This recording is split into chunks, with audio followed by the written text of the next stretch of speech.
ગઈકાલથી સુરત મહાનગરપાલિકાનું બજેટ સત્ર ચાલુ હતું. આજે પણ બજેટ હતું. ગઈકાલથી અમે જોયું તો માનનીય મેયરશ્રીએ એક 10 મિનિટની મર્યાદા બાંધી દીધી કે સુરત મહાનગરપાલિકાનું કરોડોનું બજેટ છે એ વિષય ઉપર 10 થી 15 મિનિટે ચર્ચા કરી શકશે, વધારે સમય ચર્ચા નહીં કરી શકે. સાથે સાથે આજે જ્યારે મને બોલવાની તક આપવામાં આવી ત્યારે પણ અગાઉ જ કહી દીધું કે ભાઈ અડધી કલાકની તક આપીશું અને ત્યારબાદ તમારે બેસી જવાનું. અને અમે લોકોએ જ્યારે સુરત મહાનગરપાલિકાના બજેટ વિશે ચર્ચા કરી, એક વર્ષ દરમિયાન જેટલા પ્રોજેક્ટો મૂકાયા હતા, કેટલા પડતા મૂકી દેવાયા, અત્યાર સુધીના જેટલા પ્રોજેક્ટો હતા એ લોકોને ખાલી લોભાવવા માટેના હતા, એક લોલીપોપ સમાન હતા.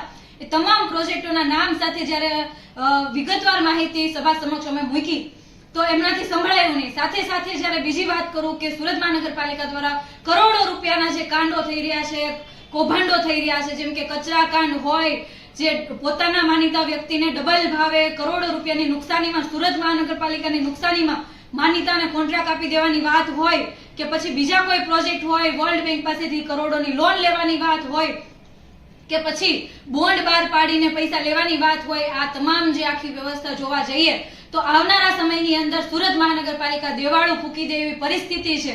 હાલની પરિસ્થિતિ પ્રમાણે જે રેવન્યુ ઇન્કમ છે અને એની સામેના ખર્ચા છે એમાં સૌથી વધારે ખર્ચ મહેકમનો છે. મહેકમનો ખર્ચ 51% અત્યારે ઓન પેપર બતાવે છે ને હાલની પરિસ્થિતિમાં મહેકમ પૂરતું નથી. એની ઘટ આંકડાકીય માહિતી સાથે જ્યારે સભા સમક્ષ રજૂ કરી તો અમુક સભ્યો દ્વારા એવું કહેવામાં આવ્યું કે ભાઈ તમે આનું સોલ્યુશન આપો, XYZ, અને કોઈ પણ વાત સાંભળવા તૈયાર નહોતા.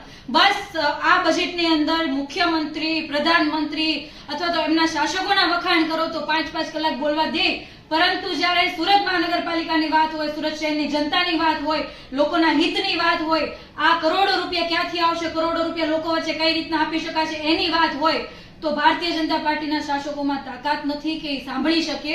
જેના કારણે વાત સાંભળવાની તો દૂર રહી પણ અધૂરી વાતે બેસાડી દેવામાં આવી. અને સાથે સાથે જ્યારે માનનીય કમિશનર શ્રી બોલવા ઉભા થયા ત્યારે અમે લોકોએ વિરોધ નોંધાવ્યો કે જે કમિશનર પાસે અમે જ્યારે જનપ્રતિનિધિ હોય, ચૂંટાયેલા પ્રતિનિધિ હોય, લાખો લોકોએ અમારા પર વિશ્વાસ મૂકીને અમને મત આપ્યા હોય, લોકશાહીની અંદર પ્રતિનિધિ જ્યારે કોઈ પણ પોતાના વિસ્તારની ફરિયાદ હોય કે XYZ કંઈ પણ રજૂઆતો કરવા માટે કમિશનરને પાસે જતા હોય તો કમિશનર પાસે વાત સાંભળવાનો સમય નથી હોતો, ફોન ઉપાડવાનો સમય નથી હોતો, એમનું વર્તન યોગ્ય નથી હોતું, કામગીરીમાં કેટલી નિષ્ફળતા છે અંગેનો આખો રિપોર્ટ ત્યાં સભા સમક્ષ અમે રજૂ કર્યો ત્યારે એમનાથી બોલાયું નહીં અને અડધી સભા છોડીને જતા રહ્યા. પછી જ્યારે બોલવા આવ્યા ત્યારે અમે એટલી જ ખાલી વાત કરી કે શાસકોનો તો અમે વિરોધ કરીએ છીએ, આ બજેટનો પણ સખત વિરોધ કરીએ છીએ, સખત શબ્દોમાં વખોડીએ છીએ, કારણ કે સુરત મહાનગરપાલિકાએ તમામ પ્રતિનિધિઓ, તમામ લોકોથી અને તમામ લોકો જે પૈસા આપે છે એનાથી ચાલતી જે સુરત મહાનગરપાલિકા હોય ત્યારે આમ આદમી પાર્ટીના કોર્પોરેટરોએ